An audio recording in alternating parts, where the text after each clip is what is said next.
Boa noite, pessoal. Boa noite a todos. Sejam todos muito bem-vindos ao Consolador, mais uma vez. Hoje nós temos a grata satisfação de receber aquele que, talvez, acho que eu não estou enganado não, mas aquele que há mais tempo contribui com a nossa casa de oração através de suas palestras. E já está aqui com a gente, Robson Ferrer. Boa noite de novo, Robson. Boa noite, Mateus, muita paz. E de fato, já tem muitos anos, já perdi as contas, mas graças a Deus continuo entre vocês encarnados. Graças a Deus.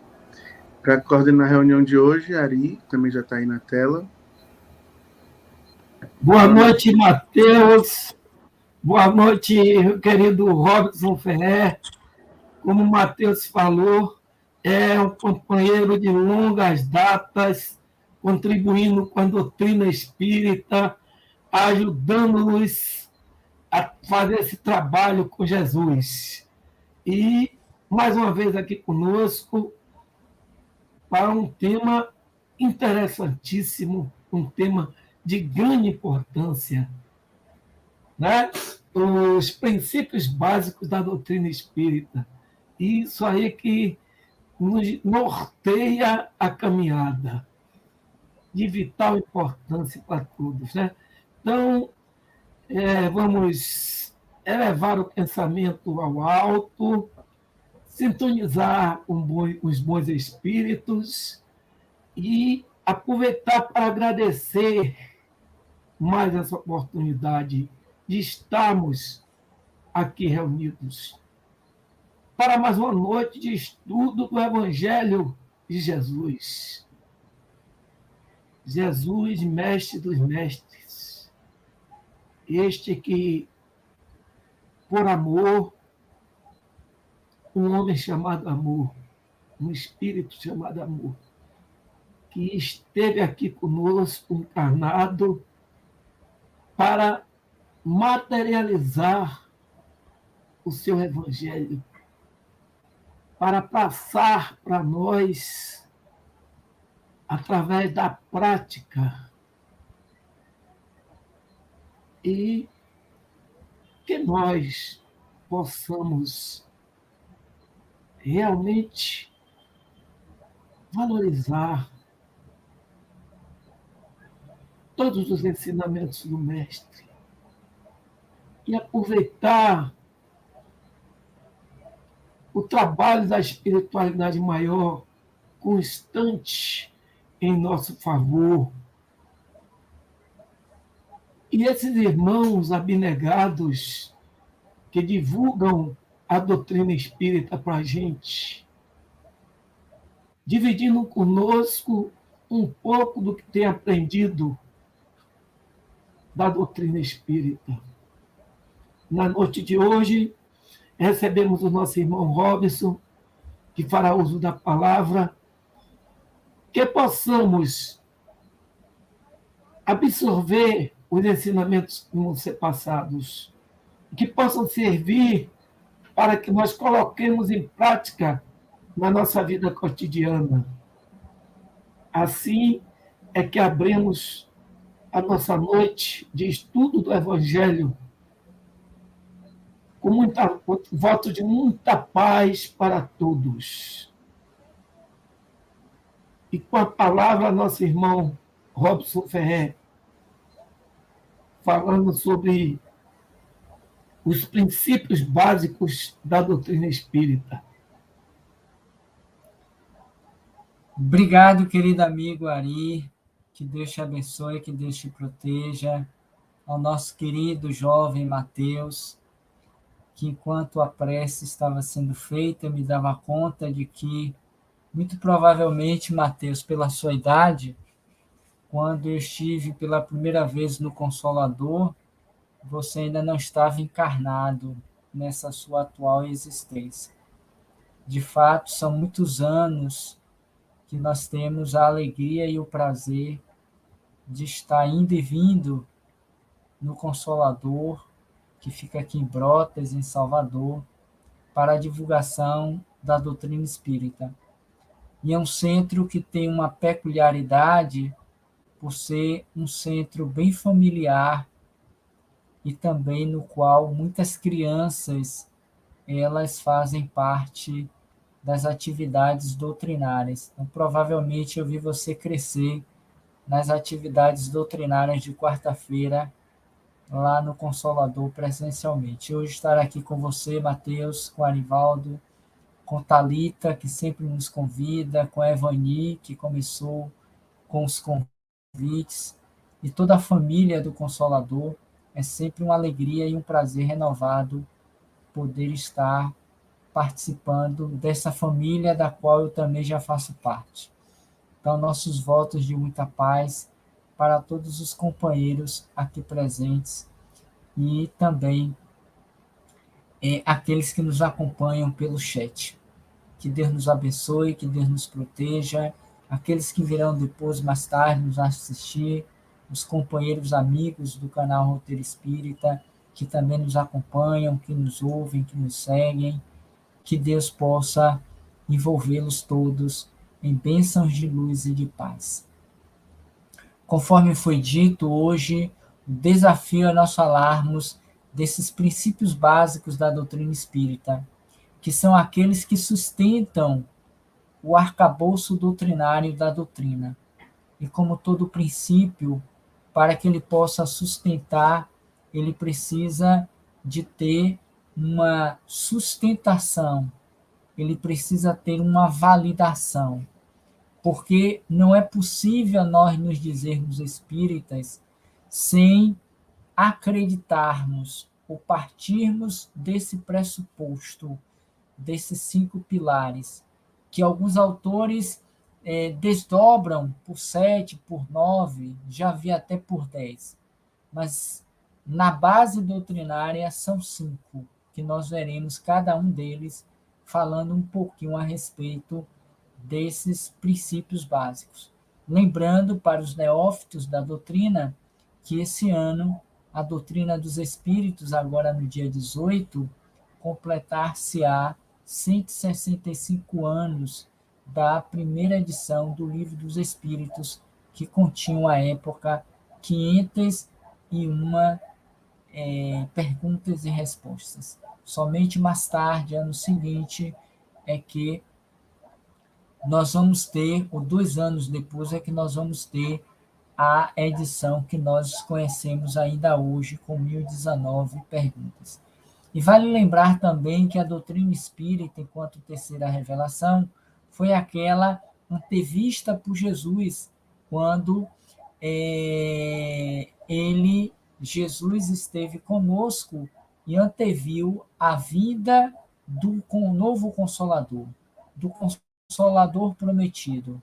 Daí ele ter dito: se me amais, guardai os meus mandamentos, e eu rogarei ao meu Pai que está nos céus, que vos envie um novo Consolador, e ele virá com a promessa de vos relembrar tudo quanto eu já disse e trazer aquelas outras coisas que, para o momento em que nós nos encontrávamos, do ponto de vista da consciência, do ponto de vista do intelecto e da própria evolução moral, não tínhamos ainda condições, galhardão para conceber essa que seria, por definitivo, a terceira grande revelação trazida ou enviada pelo mundo espiritual para a humanidade na Terra, a fim de que nós pudéssemos continuar desbravando esses caminhos que ainda, ou essas distâncias que ainda nos separam de Deus, nosso Pai que está nos céus.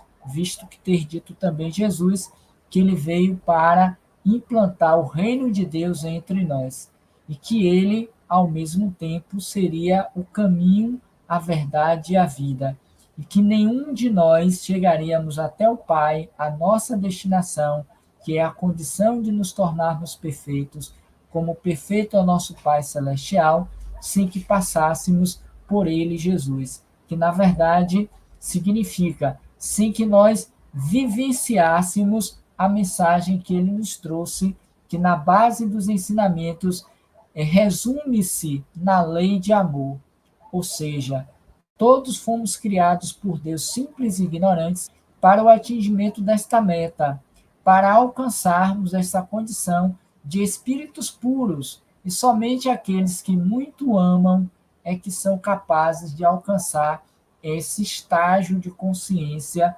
plenamente liberta em relação à lei de Deus, visto que, dentro da escala espírita proposta por Kardec, e que nós vamos encontrá-la na segunda parte do Livro dos Espíritos, ao tratar da progressão dos espíritos, nós ainda nos encontramos na terceira ordem, visto ter ele nos apresentado essa pirâmide em que ele vai dividi-la em 3 etapas, ou em 3 ordens. A base dessa pirâmide, que é a parte maior, ele considerou como a terceira ordem, e ali se encontravam 5 classes, e que ele resumiu como sendo dos espíritos imperfeitos.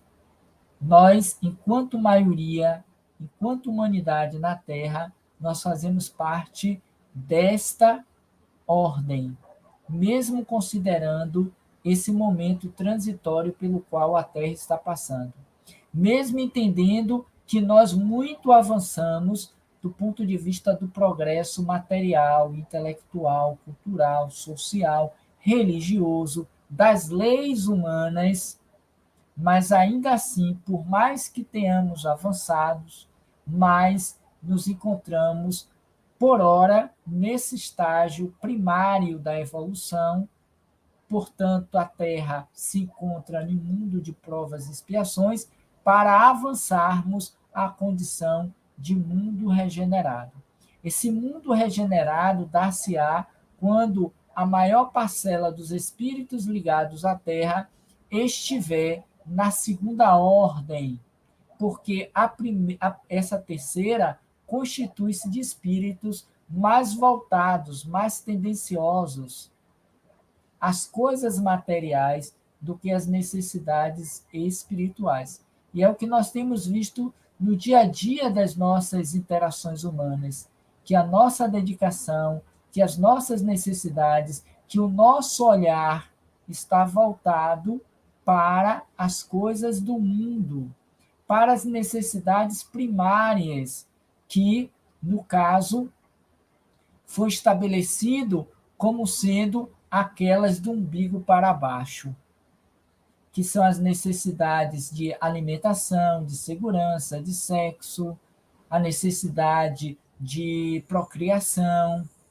que está dentro da escala ou da pirâmide de Marlon, que igualmente ele vai dividir em várias ordens, em vários níveis de necessidades. E ele vai colocar exatamente a necessidade para as coisas espirituais como sendo uma das primeiras, considerando da base para o pico da montanha ou da escala, ele vai colocar como uma das primeiras necessidades, ou uma das últimas, na verdade, uma das últimas necessidades, porque as necessidades básicas de sobrevivência, ele as coloca exatamente como sendo as primeiras, que tem a ver uma correspondência com as necessidades do estágio em que nós nos encontramos, que é exatamente da terceira ordem. Ou seja, o nosso impulso, a nossa necessidade estão voltados para as questões do mundo, embora sejamos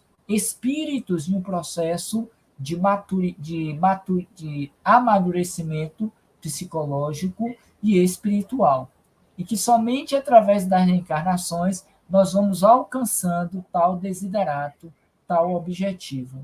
Então, saindo dessa fase, dessa psicosfera da terceira ordem, nós avançamos por questões de méritos e progressos morais e espirituais para a segunda ordem, na qual nós vamos encontrar 4 classes, sendo que a primeira ou a terceira são de 5, a segunda são de 4, e a primeira, que é a dos puros, dos evoluídos, dos bem-aventurados, é apenas uma classe que são espíritos puros.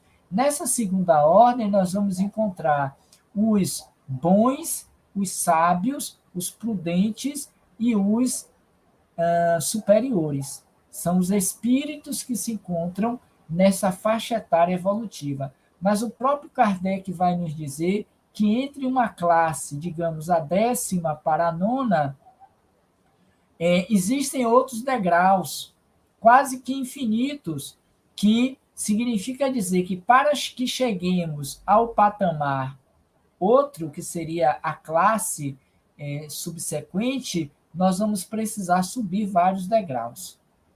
E é nesse ponto que a gente vai entender por que a doutrina espírita ela chega em um momento preciso e predito por Jesus para nos favorecer a esse progresso ou a essa subida dessas classes, para que um dia, quiçá, depois ainda de milhares de reencarnações, de amadurecimento psicológico e espiritual, alcancemos a condição de espíritos puros.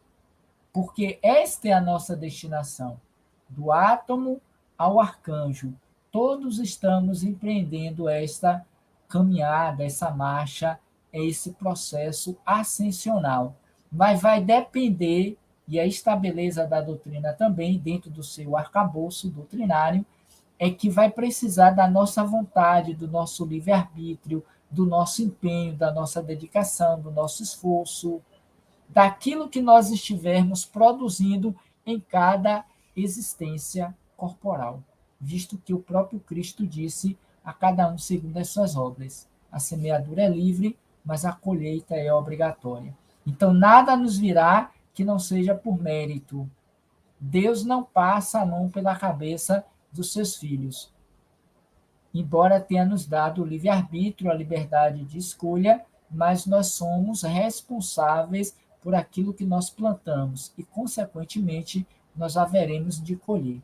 Por esta razão, facultou-nos a possibilidade de retornar tantas vezes quanto necessário para nos harmonizar com a lei, uma vez que o seu filho maior também nos dissera que não sairíamos daqui, desses mundos provacionais, sem que antes pagássemos o último cetim, porque nos ressacíssemos com todos aqueles com os quais devíamos.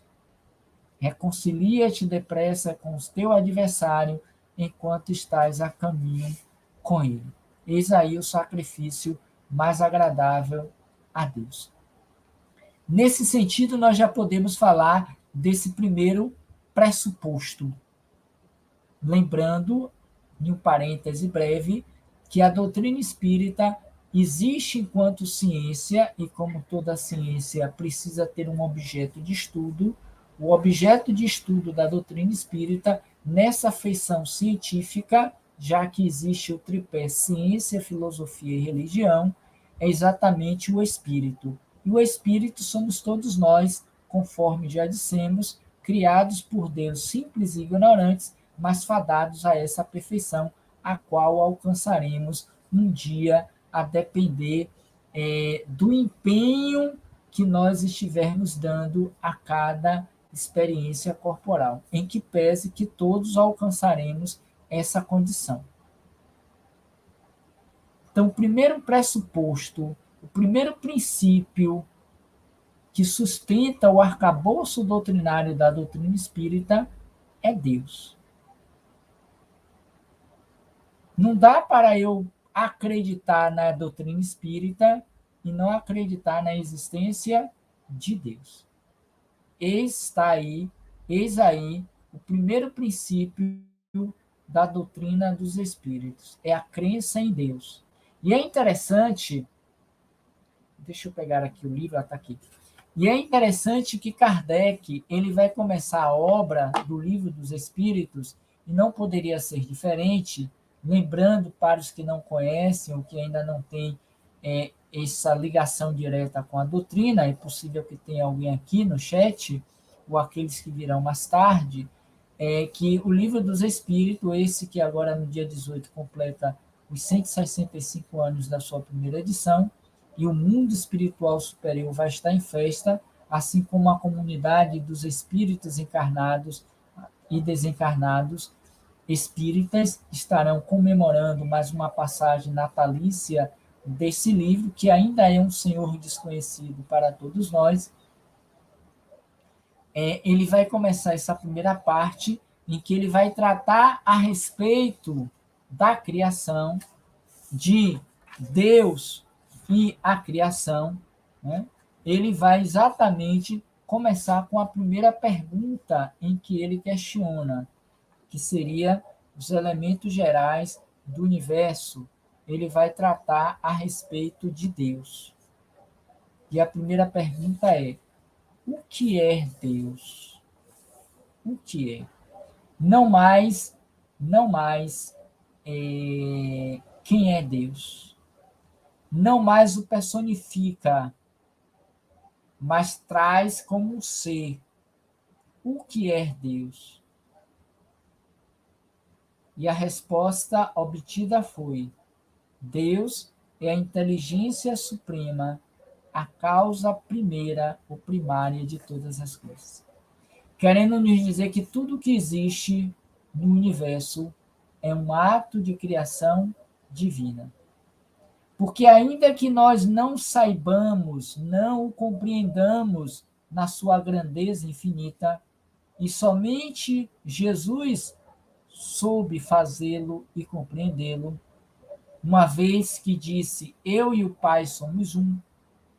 Nós, seus filhos, irmãos de Jesus, bem atrasados do ponto de vista do entendimento da lei, não temos faculdades intelectuais e morais para compreendermos toda a grandeza de Deus. Mesmo esses espíritos que nos acompanham, que nos protegem, mesmo aqueles que se encontram na segunda ordem da escala espírita, os bons, aquele que se encontra na classe segunda, na segunda ordem, na segunda classe, os superiores, no nosso estágio de evolução, não tem uma compreensão exata e absoluta de Deus, em que pese que cada vez que se aproxima da primeira ordem, da primeira classe, que são os perfeitos, os puros, tem uma compreensão mais vasta, mais ampla em torno de Deus, nosso Pai, e das suas leis. Por isso que todos eles operam no bem, visto ser o mal uma ação decorrente da ignorância dos homens em seus estágios de evolução. Ou seja, não foi Deus que criou o mal. O mal é uma criação humana por desconhecimento da lei de Deus. E quando nós avançamos evolutivamente, que saímos das classes primárias da evolução, como é o exemplo da 10ª, os impuros, os pseudo-sábios, os brincalhões, os perturbadores e por aí vai, são 5 classes, nós vamos despertando a consciência e a necessidade para a vivência das leis de Deus.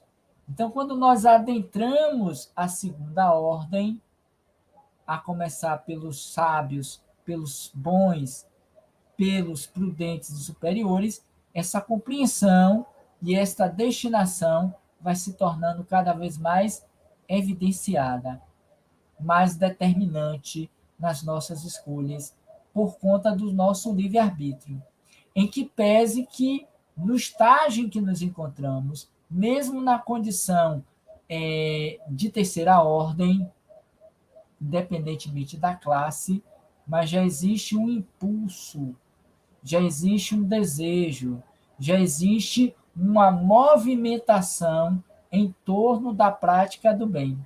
Por esta razão que Joana de Ângeles vai nos dizer, em uma das suas obras, que nunca e em momento algum houve tantas expressões voltadas para o amor, para o belo, para o divino, do que nesses dias. E parece até paradoxal, incongruente, visto que, ao lado dessas manifestações de amor, de fraternidade, de união, como temos visto agora com relação à guerra entre a Rússia e a Ucrânia, em que donativos estão sendo entregues na Ucrânia por todos os outros países aliados que se sensibilizaram com o povo ucraniano e começaram, então, a ajudá-los por conta do que vem acontecendo, independentemente de entrarmos no mérito de que o é certo do que é errado. Mas há uma movimentação de orações, de doações, de entregas de alimentos, de roupas, de comida para esse povo. Como também acontece, e nós vimos muitas vezes aqui também no Brasil, quando há uma movimentação por conta das enchentes, das chuvas, dos terremotos, dos maremotos, em outros países, há sempre esse estado de compadecimento, de compaixão, de solidariedade mútua, e nós passamos a nos reconhecer como irmãos e buscamos, dentro do possível, ajudar uns aos outros. Aí está impresso no nosso DNA essa paternidade divina, ou essa filiação com o Pai. Vós sois a imagem e a semelhança de Deus. É uma citação bíblica. Todos somos a imagem e a semelhança de Deus. E se Deus é amor, significa dizer que em nós existe o impulso do amor, da fraternidade, da bondade, por aí vai, que são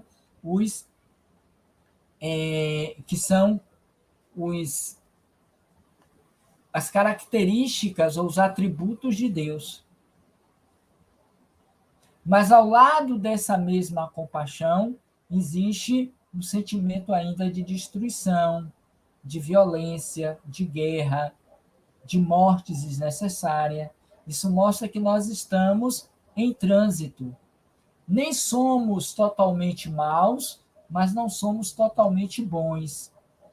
Porque no capítulo 17 do Evangelho segundo o Espiritismo, que faz parte das obras básicas, Kardec vai tratar sobre perfeição moral. E nessa perfeição, os caracteres da perfeição, ele vai trabalhar as características do homem de bem. Depois de ter listado uma série de características, ele vai dizer: essas não são todas as características do homem de bem, mas todo aquele que se esforçar para possuí-las, as que aqui estão, já estão mais próximos de alcançar as outras.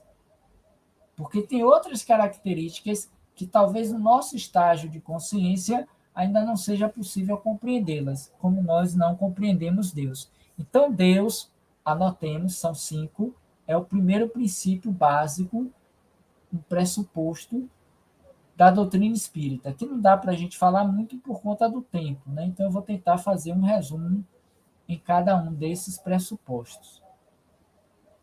Deus. O que é Deus? Inteligência suprema, causa primeira de todas as coisas. Para aqueles que quiserem aprofundar essas informações, no Livro dos Espíritos, na segunda parte, ou na primeira parte, a partir da primeira pergunta, nós vamos encontrar uma série de perguntas e respostas voltadas para Deus. Essa primeira parte é constituída com os temas Deus e o infinito, provas da existência de Deus, atributos da divindade e panteísmo. Então, compõe essa primeira parte do Livro dos Espíritos. O segundo pressuposto, ou a segunda crença que todos nós que nos dizemos espíritas temos como uma verdade, um axioma, que é uma verdade inconteste, é a crença na imortalidade da alma.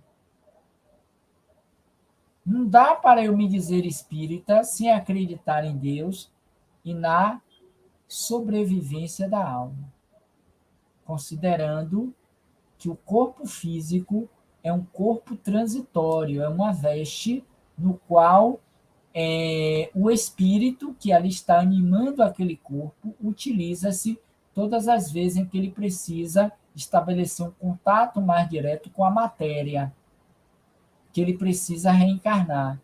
Naquele famoso diálogo entre Jesus e Nicodemos, quando o doutor da lei perguntou a Jesus o que era necessário para nascer de novo, Jesus disse: é preciso nascer da água e do Espírito. Só que Nicodemos, embora doutor da lei, não compreendeu. Como pode um homem velho voltar a nascer no ventre da sua mãe? E Jesus então lhe replica: Nicodemos, Nicodemos, como posso te falar das coisas de Deus, se quando te falo das coisas do mundo não compreendeis? Mas uma coisa lhe digo, em verdade, é preciso nascer de novo da água e do Espírito. Hoje a doutrina espírita nos esclarece que a água é o processo natural da reencarnação, é o processo biológico. Porque a criança ou feto, no seu processo de desenvolvimento, está nesse mundo agoso, líquido, no útero, em processo de desenvolvimento. Então, Jesus associa esse processo gestativo como sendo da água, o simbolismo da água. E do espírito, uma vez encarnado no corpo, pela mudança, pela transformação moral que é feita durante aquela existência ou através das existências. Então, nascer da água do espírito compreende você se modificar enquanto sujeito, enquanto espírito, sair das faixas etárias primárias da evolução para atingir a condição sublime de espírito puro. Se eu não parto do princípio de que há uma sobrevivência desse ser comandante, que é o espírito, e nós somos espíritos, outra coisa importante a ser dito nesse ponto, nós não temos um espírito. Eu não posso dizer de mim para mim mesmo, o meu espírito é ruim, é bom, porque eu não tenho um espírito. Eu sou o próprio espírito, bom ou mal. E esse espírito, que sou eu e todos nós, que animamos um corpo. E esse princípio com E maiúsculo é o ser inteligente da criação. Porque até na faixa etária do reino animal, ele também é espírito, mas ele é o espírito com E minúsculo, que significa o princípio inteligente do universo. Reparem que são distintos. Deus cria uma mônada, um princípio, que é lançado à matéria. Nessa primeira parte do Livro dos Espíritos, para quem desconhece, existe esse tema, em que Kardec vai trabalhar os elementos gerais do universo. Quais são eles? 3. Deus, Espírito e matéria. Deus, Espírito e matéria. Deus cria tanto o Espírito quanto a matéria. Sendo que quando Deus cria, ele vai criar o princípio inteligente do universo, que ligado ou consubstanciado com a matéria, ele vai viver experiências desse princípio inteligente do universo. Então, para que ele esteja materialmente expresso, ele vai passar por reinos. O tema não é esse, mas é bom a gente estar fazendo uma rápida digressão a respeito. Então, ele vai passar pelo reino mineral, vegetal e animal, passando por várias formas materiais. Nós não fomos macacos, nós não fomos galinha, nós não fomos jacaré, nós não fomos a árvore lá na floresta amazônica, nem aquele canteiro de rosa dentro de casa. O princípio espiritual anima aquelas formas no reino hominal como planta, no reino vegetal, no reino animal como animais. E aí tem as suas várias espécies, como também anima o princípio inteligente do universo com a matéria no reino mineral. Os átomos são os primeiros indícios de manifestação desse princípio inteligente que nós concebemos na Terra, na forma de quê? De minerais. Depois de muitos anos, séculos, milênios de estágio nesse, ele evolui saindo do mineral para o vegetal. Que depois de milhões e milênios de experiências nesse reino, ele vai então vivenciar de forma mais complexa o reino animal. E depois de outros milênios afins, ele vai então entrar no reino hominal. Nesse momento ele deixa de ser princípio e passa a ser ser. Qual a diferença? De que até no reino animal, o princípio, ele era como que conduzido, ele estava se amorfoseando, ele estava em processo de desenvolvimento de elementos importantes para adentrar no reino hominal. Qual acontece, um paralelo rápido também, com a criança. Quando a gente coloca os nossos filhos lá no berçário, na educação infantil, ele vai o quê? Ele vai se desenvolvendo do ponto de vista da sociabilidade, da questão motora, da intelectualidade, dos elementos neuronais, da convivência, ou seja, é uma série de aprendizados que ele precisa fazer até chegar à universidade.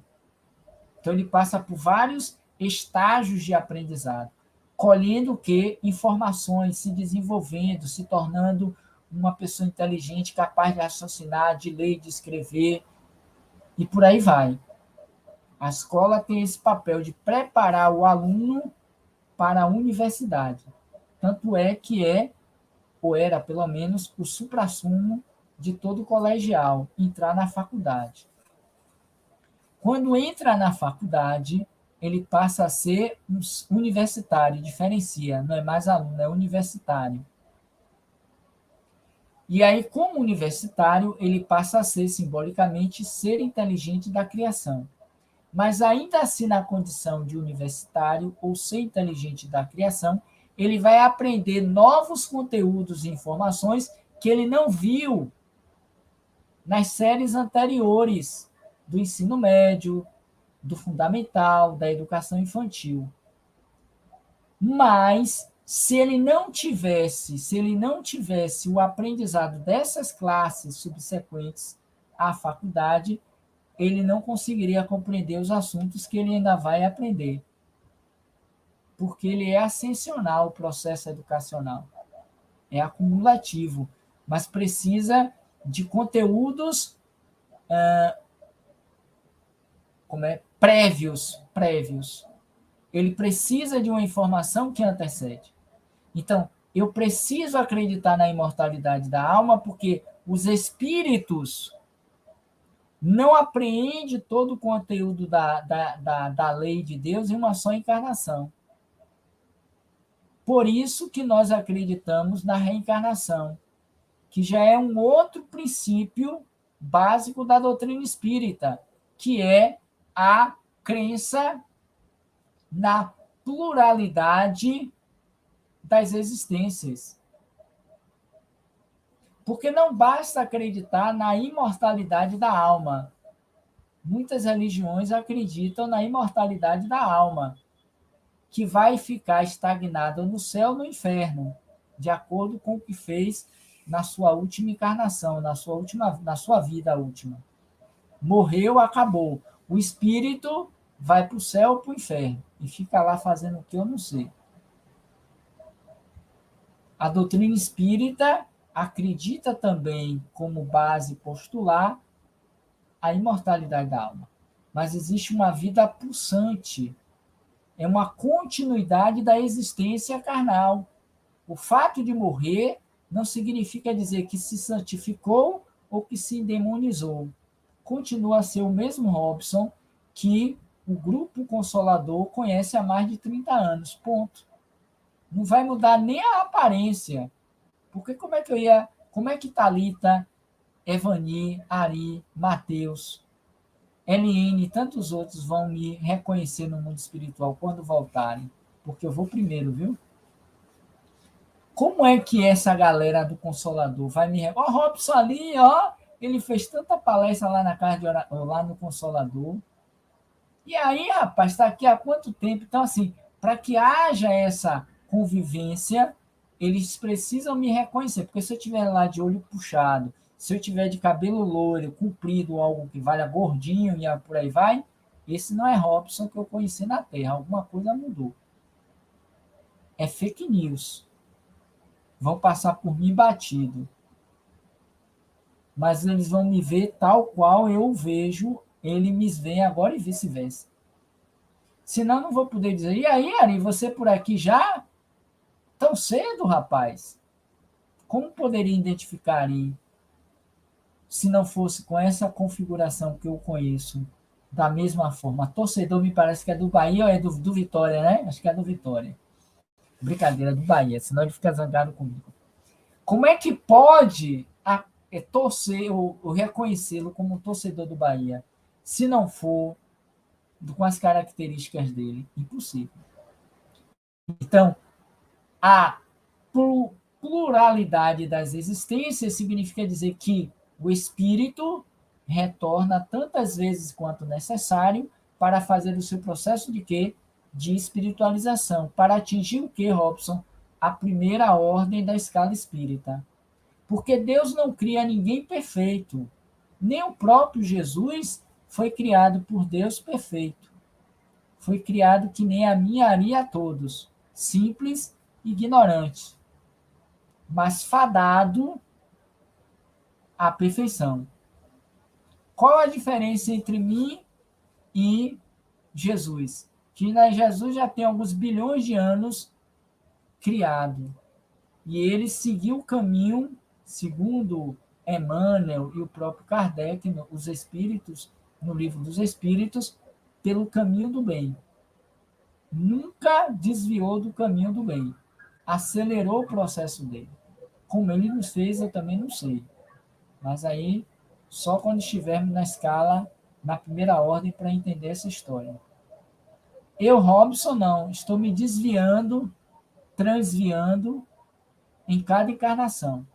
E isso retardando a minha entrada na segunda ordem, que não é na primeira, é na segunda. E desta segunda, vou precisar passar pela quarta, pela terceira, pela quarta, pela terceira, pela segunda. São 4 ordens. Bons, quinta, na verdade. O quinta, a quarta, a terceira e a segunda.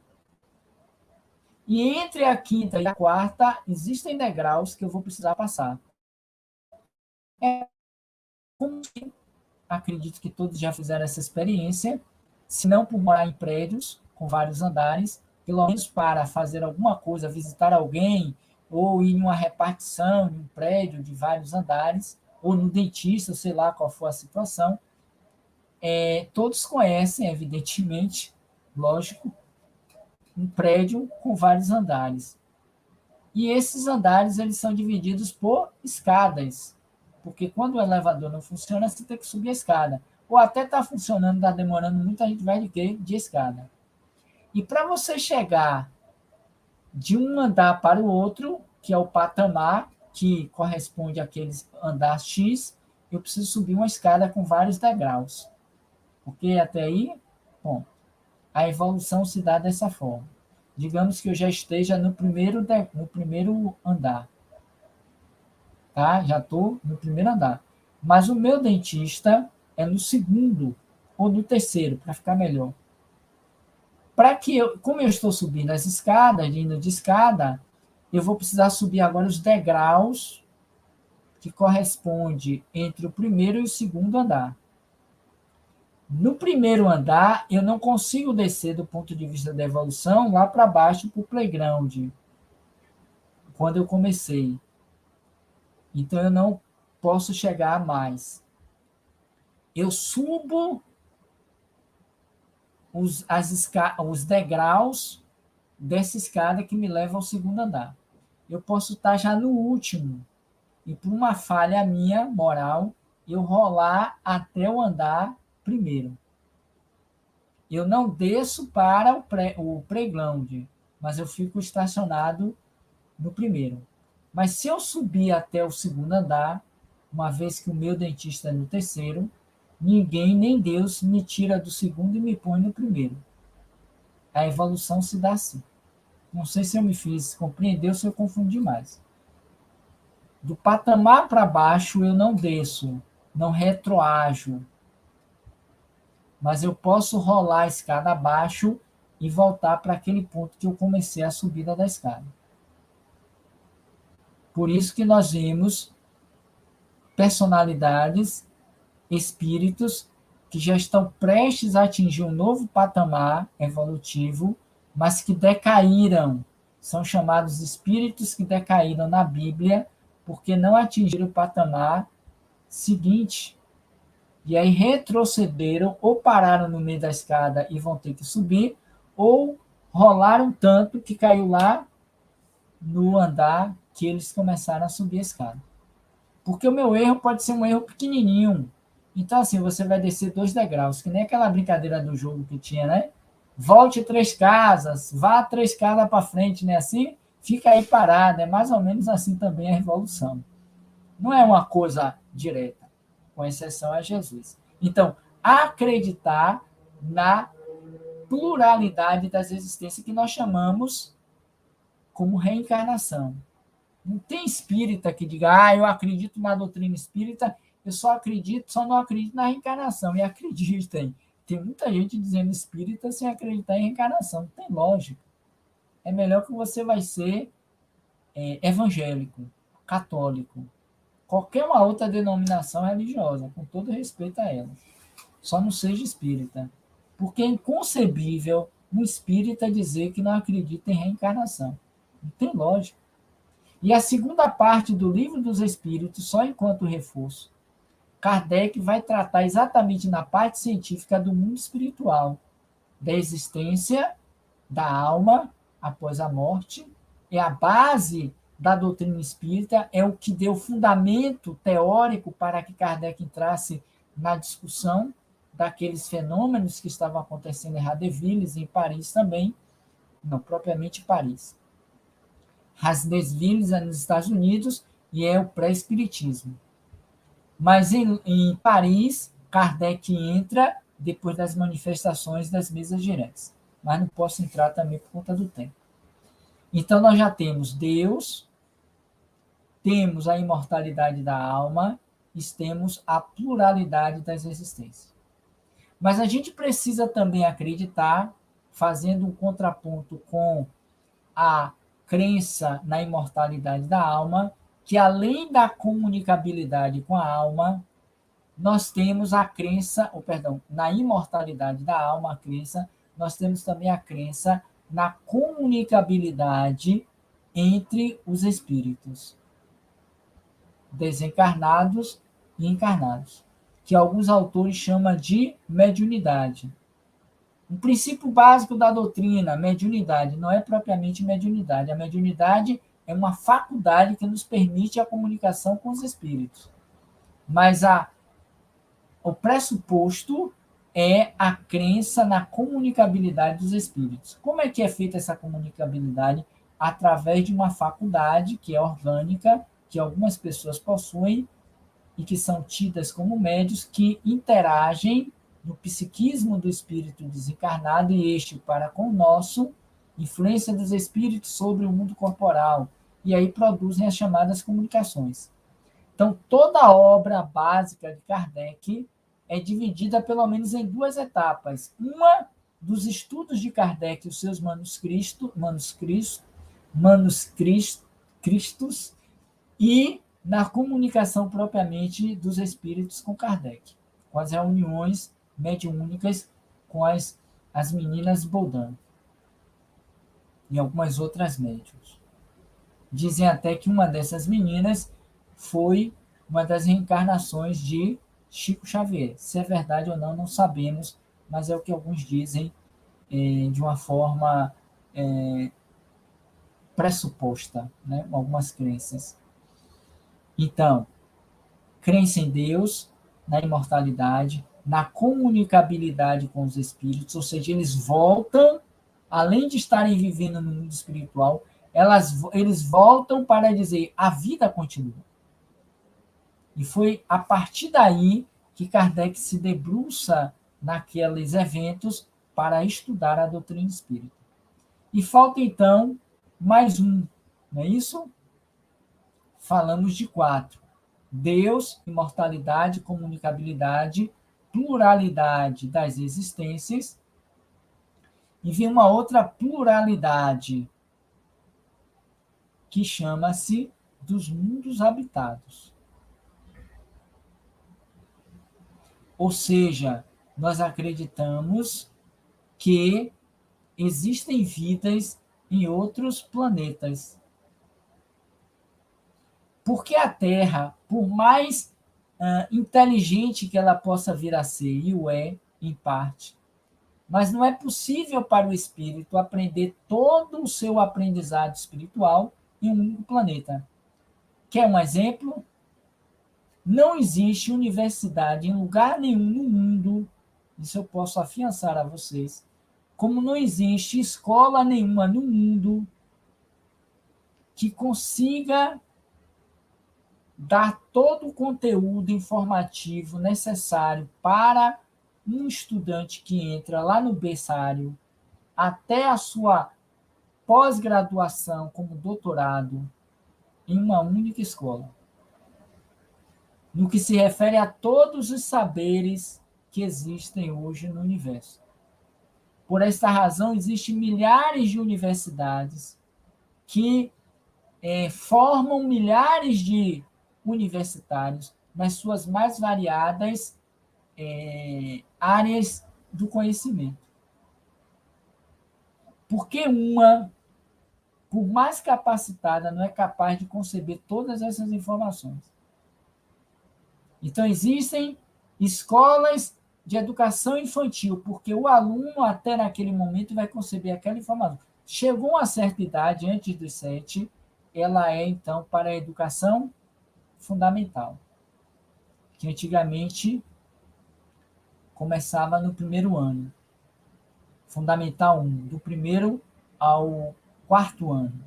Fundamental 2, do 5º até o 9º ano. Hoje é dividida a educação básica dessa forma. Então, você tem o primeiro fundamental, o fundamental 2. Depois você vai para o ensino médio, né? Que seria correspondente ao colegial, ao ensino de 1º ao 3º ano. Cada uma dessas fases do aprendizado, existem escolas que funcionam para tal.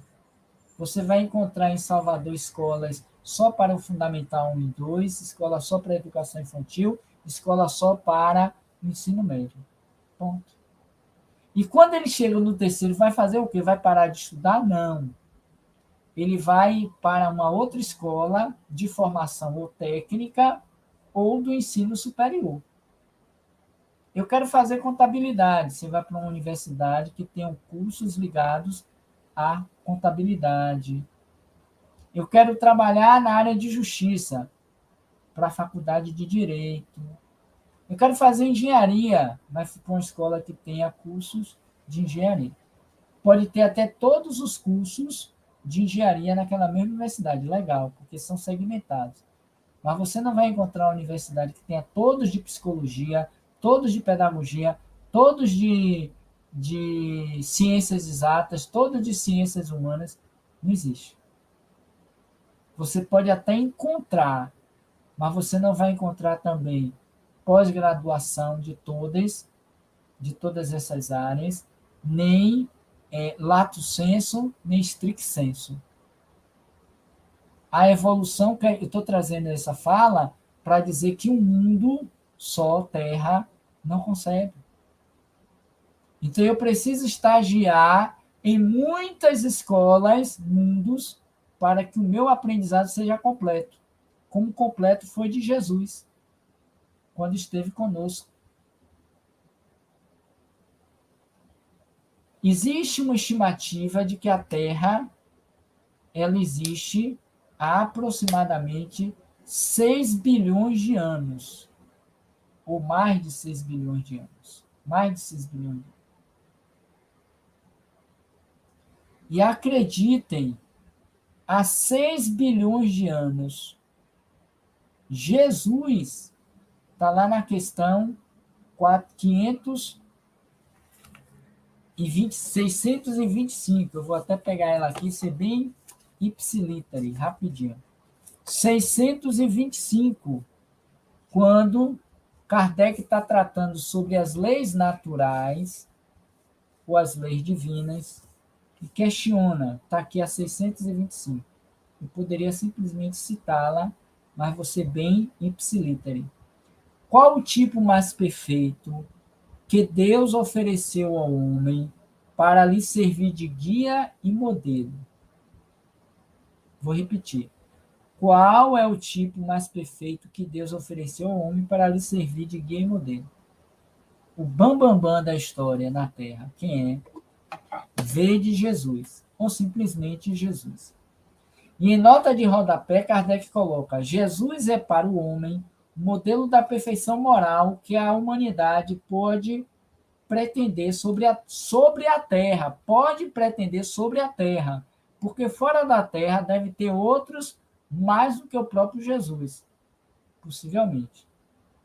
Deus não o oferece como o mais perfeito modelo, e a doutrina que ensinou é a mais pura expressão de sua lei, porque ele estava animado pelo Espírito Divino e foi o ser mais puro que apareceu sobre a terra.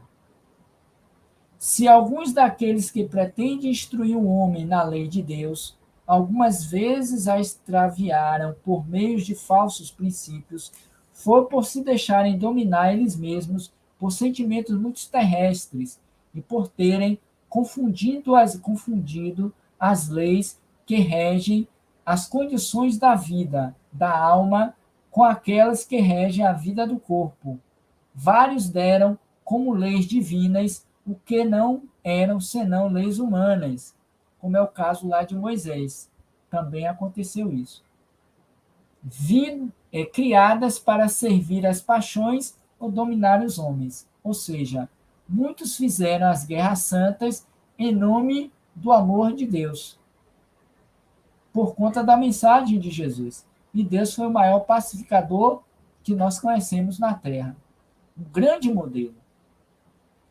Então, voltando àquela ideia dos 6 bilhões de anos mais que tem a Terra. Já 6 bilhões de anos, Jesus era o governador planetário da Terra. Naquele momento, antes da concepção da Terra, que ainda ia começar a sua formação a partir dos atos, daquela chamada explosão do Big Bang, que é a teoria mais aceita para responder à criação da Terra. Jesus estava ali na frente com seus auxiliares. Se vocês quiserem entender melhor, tem um livro chamado A Caminho da Luz, de autoria espiritual de Emmanuel, por Chico Xavier, que descreve a evolução do planeta Terra, desde o iniciar da sua constituição molecular. A Caminho da Luz. Eu tenho ele aqui, é que não dá para pegar. Por esta razão, Jesus é para nós um modelo guia, o mais perfeito que a Terra concebeu. E não virá nenhum outro depois dele, apesar de que muitos esperam que ele volte, e ele não vai voltar em carne e osso, ele já voltou há 165 anos, vai fazer agora no dia 18, com o advento do Livro dos Espíritos. Porque Moisés é a primeira, Jesus é a segunda, e a doutrina espírita é a terceira revelação que o mundo espiritual nolo concebeu para que conhecêssemos a verdade que liberta. Para a gente fechar, então, fica aí a dica e a proposta de lermos não apenas o Livro dos Espíritos, que ainda é para nós espíritas um senhor desconhecido de 165 anos. Do Pentateuco, são os 5 livros: Livro dos Espíritos, Livro dos Médios, o Evangelho, Céu e Inferno e a Gênese, o Evangelho, que foi o terceiro da série do Pentateuco, que mais se lê, mas mais se lê por conta da dor, do milagre, de que Jesus venha nos salvar. Jesus não salva ninguém, Jesus liberta. A doutrina espírita não comunga com a crença do milagre, do não merecimento, que cada um faça por onde? Pelo esforço pessoal. Hoje pela manhã falávamos sobre, na nossa instituição, presencialmente, que é a COBEM, Casa de Oração Bezerra de Menezes, falávamos sobre os espíritos que nos protegem. O espírito protetor da Terra, em que pese que o Brasil tenha o seu protetor chamado Ismael, mas o protetor do globo terrestre chama-se Jesus, conhecido também como o Homem de Nazaré. Ele é o governador, aquele que, em nome de Deus, está à frente da destinação da Terra para alcançar a condição de um mundo feliz. Na medida em que nós, espíritos comprometidos com a Terra, alcancemos a condição de espíritos perfeitos. Olha a lógica. Não será nenhum passe de mágica. Por essa razão, nós defendemos a ideia do mundo de regeneração. Esse mundo de regeneração é exatamente esse momento em que a Terra está passando, aparentemente um holocausto, em que a guerra possivelmente está para todos, uma terceira grande, como tivemos a pandemia e as pandemias e as muitas guerras, porque nós estamos ainda no estágio primário da evolução. E nesse estágio em que se subordina às paixões, ao egoísmo, aos interesses materiais, ao poder, às riquezas, ao bezerro de ouro, é possível esses eventos. Mas na medida em que nós nos moralizamos, nos espiritualizamos, nos vemos como irmãos, ou nos veremos como tal. E ao invés de guerra, vamos propor amor. Tem uma live no nosso canal Roteiro Espírita, que nós fizemos recentemente, está lá na playlist, para quem não conhece, pode acessar, conhecer, se inscrever, que nós falamos sobre, foi 15 dias atrás, uma frase que nós vimos na internet, que diz assim, e foi até musicada essa frase: por favor, guerra não, paz. Bem-aventurados os pacíficos, os mansos, porque serão chamados filhos de Deus e herdarão a terra. Nesse amanhecer da nova era, para concluir, nós teremos então definitivamente a implantação do reino de Deus na terra, porque nós, humanidade, e aí eu sugiro a vocês a lerem, para quem não conhece, a Gênese, no capítulo 18, os tempos são chegados, a nova geração. Essa fase da Terra, prevista por Jesus nessa bem-aventurança, é a partir dessa nova geração de espíritos maduros, moral e espiritualmente, que estão sob a ação da lei do amor. Não mais guerra. A guerra será uma lembrança longínqua de uma época em que nos encontrávamos no período da ignorância, da cupidez, do egoísmo. Como hoje temos apenas uma vaga lembrança da era em que nós estávamos no início da Terra, quando primatas, da pedra lascada, do puxar a mulher pelo cabelo, ainda que muitos façam isso hoje, das tocas, do instinto apenas de sobrevivência.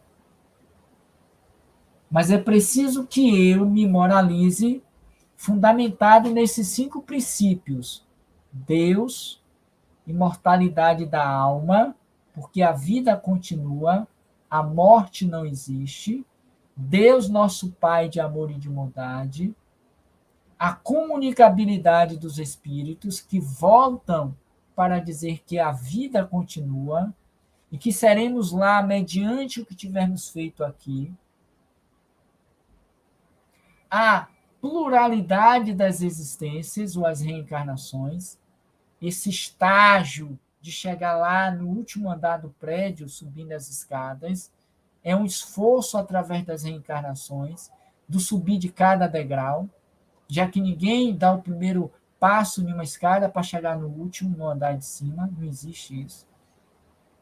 Você pode até pular, mas você vai ter que pisar em vários andares, ou degraus. E, por fim, Deus, imortalidade, comunicabilidade, pluralidade das existências, reencarnação e mundos habitados. Não dá para fazer tudo aqui na Terra, como não dá para fazer tudo na Bahia. Nenhum espírito reencarnou unicamente no Brasil, unicamente na Bahia. Já fomos sulistas, já fomos nortista, centro-hortista, já fomos dos Estados Unidos, da Ucrânia, da Rússia, da Europa como um todo, da Ásia, da África. A mãe África é o ponto de partida no planeta, é a mãe África. Todo mundo sabe disso, historicamente.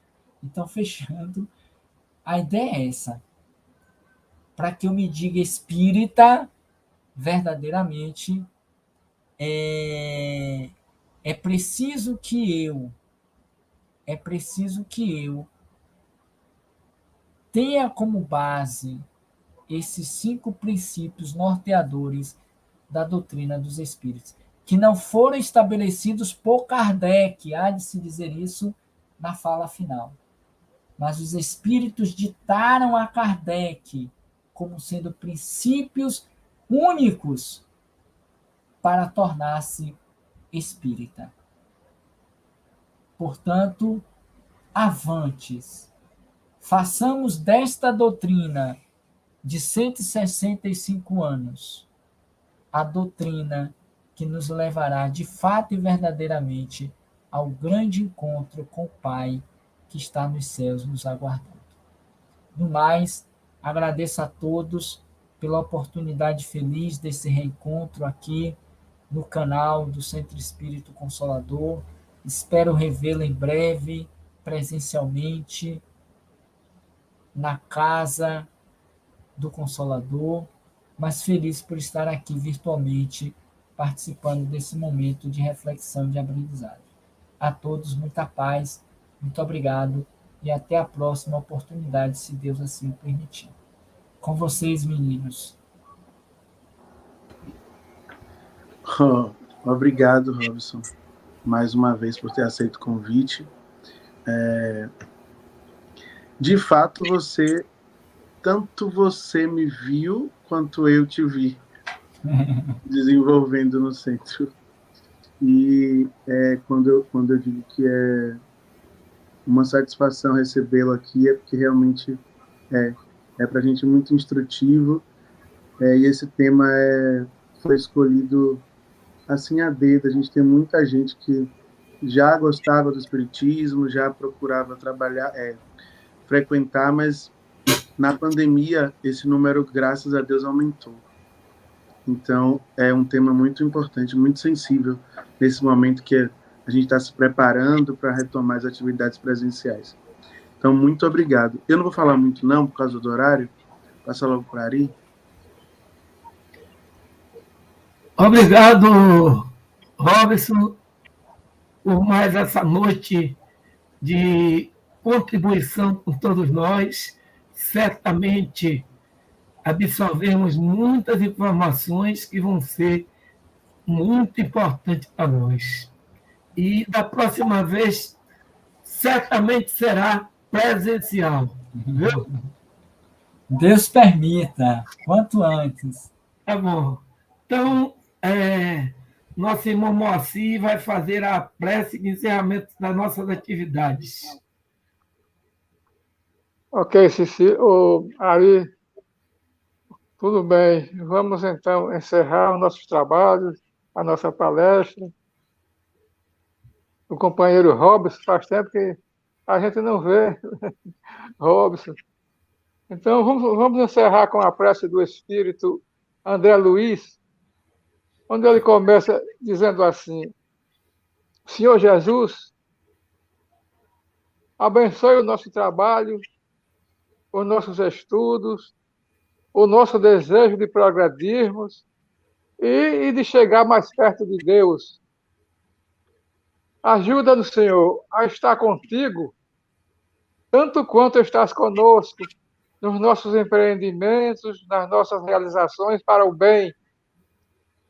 Ensina-nos, Senhor, a receber no lar a carteira de luz que nos deste no mundo, este mundo que se constitui uma generosa escola para o nosso aprendizado, para a reforma dos costumes equivocados. Senhor Jesus, ajuda-nos a ser mais irmãos uns dos outros, a colaborar mais uns com os outros, enfim, a ter mais paciência uns com os outros, principalmente no cultivo da paz e no esforço na prática do bem e do amor ao próximo. Guia-nos, Senhor Jesus, para o teu coração, este coração que anelamos, eterno e soberano, sobre os nossos destinos, e que a tua bondade comande as nossas vidas, Senhor. Principalmente tu, que desceste a viela do mundo para curar os enfermos. Sabes que todos aqueles que jornadeiam na terra, atormentados pela carência afetiva ou alucinados pelos distúrbios da vida, esses irmãos, Senhor, são doentes, são filhos de Deus, infelizes, necessitados do vosso amor. Inspira-nos então, Senhor Jesus, em nossas relações uns com os outros e clareia-nos o entendimento para que saibamos ser agradecidos à sua bondade. Que assim seja, Senhor. E em nome de Jesus e dos mentores espirituais do Consolador, nós encerramos as nossas atividades, nosso trabalho da noite de hoje, desejando a todos os participantes muita saúde, muita paz e uma boa noite. Que assim seja. Que assim seja, meu Deus. Que assim Uma seja. boa noite para todos. Boa noite para todos. Obrigado. Boa noite, gente. Tchau, tchau.